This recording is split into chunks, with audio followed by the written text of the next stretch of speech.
Welcome to Zee Telugu news market watch.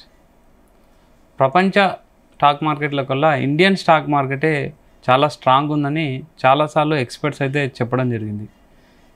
Crash ఉన్నా, recession ఉన్నా, ఏదున్నా Indian stock market pull back అయ్యే విధానం మాత్రం ప్రపంచ దేశాలన్నీ ఒకసారి మనల్ని చూడడం అయితే జరిగింది. యాక్చువల్గా ప్రజెంట్ సినారియో చూస్తే ఇండియా పాకిస్తాన్ వార్ నడుస్తుంది, ఆపరేషన్ సింధూర్ అయిపోయింది, సీజ్ ఫైర్ స్టార్ట్ అయింది. సో ప్రజెంట్ మార్కెట్ అయితే కొంచెం వన్ డే పాజిటివ్లోకి, వన్ డే నెగిటివ్లోకి వెళ్తుంది. అసలు ప్రజెంట్ మన స్టాక్ మార్కెట్ పరిస్థితి ఏంది? మెయిన్ మన స్టాక్ మార్కెట్ ఇతర దేశాలపై ఆధారపడి ఉండే స్టాక్ మార్కెట్ ఎక్కువగా చూడొచ్చు. ప్రపంచ దేశాల స్టాక్ మార్కెట్లపై మనం ఆధారపడి ఉంటాం. ముఖ్యంగా యుఎస్, చైనా ఇలాంటి దేశాల స్టాక్ మార్కెట్ల పరిస్థితి ఎలా ఉంది, యొక్క దేశాల బిజినెస్ ట్రేడ్ల వల్ల మన ఇండియన్ స్టాక్ మార్కెట్కి ఎలాంటి ప్రభావం ఉంది, అండ్ ఇలాంటి విషయాలన్నీ చర్చించడానికి మనతో పాటు సుభాష్ బాబు గారు, financial advisor and stock market analyst గారు ఉన్నారు. Hi sir. హాయ్ అండి. సార్, మీరు ప్రపంచ దేశాల యొక్క స్టాక్ మార్కెట్లను అబ్జర్వ్ చేస్తుంటారు ఎప్పటికప్పటికి. సార్, ప్రజెంట్ మన ఇండియన్ స్టాక్ మార్కెట్ పరిస్థితి ఏంది? యుఎస్లో స్టాక్ మార్కెట్ పరిస్థితి ఏంది? రిసిషన్ వస్తుందా అని అంటున్నారు, అక్కడ సిచ్యువేషన్ ఏంటి? అండ్ చైనా యుఎస్ యొక్క ట్రేడ్ నడుస్తుంది, దాని ఎఫెక్ట్ మన ఇండియా మీద ఎలా ఉంటుంది? ఓవరాల్గా సినారియోని ఒకసారి ఎక్స్ప్లెయిన్ చేస్తారు. షూర్, తప్పకుండా అండి. ఒకటి మన ఒక గుడ్ న్యూస్ మనకి ఏంటంటే, India has become the 4th largest economy in the world. Okay, మనం 5th ఉండేవాళ్ళం 2-3 years నుంచి మనం. సో ఇప్పుడు మనం 4th లార్జెస్ట్ అయిపోయాం. అంటే మన జపాన్ని బీట్ చేసి మన పైన యుఎస్, చైనా, జర్మనీ ఉన్నాయి, 3 దేశాలు ఉన్నాయి. ఓకే, మేబీ అతి త్వరలోనే మనం 3rd లార్జెస్ట్ కూడా అయిపోయే అవకాశం కనిపిస్తుంది మనకండి. అది ఓకే సార్, అది విషయం పక్కన పెడితే మనం India the fastest growing economy in the world. US trade tariff గొడవల వల్ల, ట్రంప్ చేసిన అతను పోస్చరింగ్ వల్ల గ్లోబల్ మార్కెట్ డెఫినెట్గా ఎఫెక్ట్ అయ్యి ఇండియా కూడా ఎఫెక్ట్ అయింది. ఓకే, మన మార్కెట్ సెప్టెంబర్ నుంచే కొంచెం డౌన్ఫాల్లో ఉంది, అది కరెక్షన్లో ఉంది.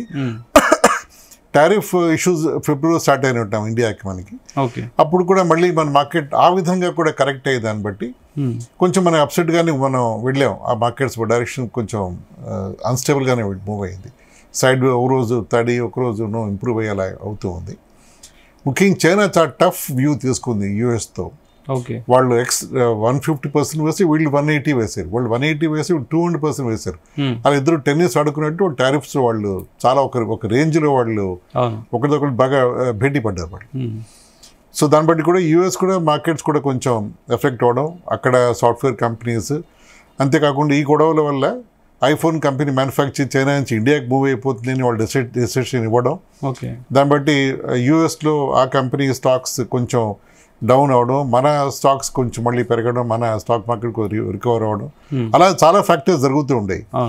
ఈ నేపథ్యంలో, ఈ బ్యాక్గ్రౌండ్లో మనకి ఇండియో పాక్ టెన్షన్ స్టార్ట్ అయ్యింది. మనకి ఒక 4-5 days మనకి డెఫినెట్గా మనం టెన్షన్ గట్టిగా ఫీల్ అయ్యాం మనం. లక్కీగా మార్కెట్స్ ఒక ఫస్ట్ డే, లేకపోతే వార్ స్టార్ట్ అయ్యే ముందు, వార్ కాదు టెన్షన్ అని చెప్పారు, వార్ కింద ఎవరు అనౌన్స్ చేయలేదు. ఆ టెన్షన్ స్టార్ట్ అయ్యే 1 day 2 days ముందు నుంచి మార్కెట్స్ అటు ఇటు అవ్వడం మొదలుపెట్టింది. సరే, టెన్షన్ స్టార్ట్ అయ్యి ఫుల్ బ్లోన్గా మనకి ఇంకా పెద్ద తగ్గట్లేదు అన్నప్పుడు ఇంకొంచెం 0.5%, 1% పడింది. అంటే అది రొటీన్ ఫాల్గానే చూశాను నేను. అంటే మన మార్కెట్ దానికి అంత ఇంపార్టెన్స్ ఇవ్వలేదు ఈ వార్ సిచ్యువేషన్కి.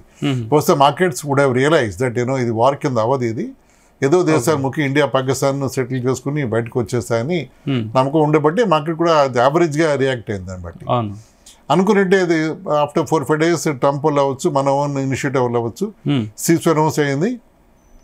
3% పెరిగిపోయింది మార్కెట్, 1 shot. అంటే మార్కెట్ వెయిట్ చేస్తుంది ఈ న్యూస్ కోసం అని అర్థం. అది సో మళ్ళీ markets are back on track now. ఈ బ్యాక్గ్రౌండ్లోనే US Trump has decided to go soft on China. Okay, అంటే ఒక ఇంటర్నల్ గేమ్ సార్ ఎలా? అంటే ట్రంప్కి ఏం తోస్తే అది రూల్ అండ్ లా అయిపోతుంది ప్రపంచంలో. That's how the world is seeing him. Super power కాబట్టి తన పవర్స్ ఫుల్గా వాడుకుంటా అని చెప్పుకోవాలంతే మనం. సో అంటే అతను చైనాతో యుద్ధం అంటే టారిఫ్ వార్ చేసి గెలవలేడు. ఇద్దరికి ఒకళ్ళు పరస్పరంగా అవసరం ఉంది ఇద్దరికి. సో చైనాతో సాఫ్ట్గా మూవ్ అవ్వాలని డిసైడ్ ట్రంప్. అది వినగానే మళ్ళీ మార్కెట్స్, యూఎస్ మార్కెట్స్ కూడా బాగా పాజిటివ్ రియాక్ట్ అయింది. డాలర్ కూడా స్ట్రెంగ్థెన్ అయింది ఈ బ్యాక్గ్రౌండ్లో. ఇది అవడంతో మనకి మన మార్కెట్స్ కూడా కొంచెం బాగానే రెస్పాండ్ అవుతున్నాయి. ఓకే, అంటే దీంట్లో మనం నేర్చుకోవాల్సిన పాయింట్ ఏమిటంటే మనం చాలా గ్లోబల్గా అందరం ఇంటర్ కనెక్టే ఉన్నాం. అన్ని మార్కెట్స్, అన్ని పాలిటిక్స్ కూడా ఇంటర్ కనెక్టే ఉన్నాయి. ఇంత ముందులా కాకుండా మనం అందరం ఒకరి మీద ఇంటర్ డిపెండెన్స్ చాలా ఎక్కువ ఉంది ప్రతి దేశం మధ్య కూడా. సో ఇప్పుడు మళ్ళీ మన మార్కెట్స్ కూడా బాగానే పాజిటివ్ రియాక్ట్ అయింది. ట్రంప్ టారిఫ్ గురించి మాట్లాడాడు. సో చైనా కొంచెం పర్వాలేదు, బాగానే హోప్ కనిపిస్తోంది. మరి మార్కెట్స్ మళ్ళీ ఇంప్రూవ్ అవుతున్నాయి. ఈ బ్యాక్గ్రౌండ్లో గోల్డ్ ఒకటి చాలా బాగా పెరిగిపోయింది. గత 1 yearగా 2 yearsగా గోల్డ్ స్టీప్గా పెరుగుతూనే వచ్చింది. ఈ లాస్ట్ ఇయర్ నుంచి ఇప్పటికి 40% దాకా పెరిగింది, బాగా పెరిగింది. In fact first time 1 lakh touch అయింది 10 grams గోల్డ్. అది అంటే సెన్సెక్స్ నిఫ్టీ 5 ముందు వెళ్తుంటే సెన్సెక్స్ కంటే ముందు గోల్డ్ వెళ్ళిపోయింది. 1 lakh మార్క్ బ్రీచ్ చేసింది అది.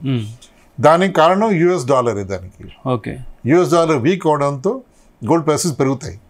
దానికి ఒక స్ట్రేంజ్ ఈక్వేషన్ ఉంటుంది. దానికి డిమాండ్ పెరిగిపోతుంది డాలర్కి. ఎందుకంటే అన్ని దేశాలు డాలర్ కొని పెట్టుకోవాలి అనిపిస్తాయి వాటికి దేశాలు. ఎందుకంటే ఇది ఒక స్ట్రాంగ్ హెడ్జ్ అగేన్స్ట్ రిస్క్ అన్నమాట ఇది గోల్డ్ రిజర్వ్స్ ఎప్పుడూను.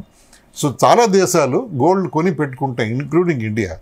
అంటే ఇలాంటి మార్కెట్స్ వాలటైల్గా ఉన్న యుక్రెయిన్ రష్యా వార్ అవుతోంది, ఇజ్రాయెల్ గాజా వార్ అవుతోంది. ఈ అన్ని వార్ లైక్ సిచ్యువేషన్ మధ్యలో దేశాలు ఆబ్వియస్గా they would like to hedge their risks with gold. So అందరూ గోల్డ్ కొన్నంత డిమాండ్ పెరిగినప్పుడు అది గోల్డ్ ప్రైసెస్ పెరిగిపోతున్నాయి.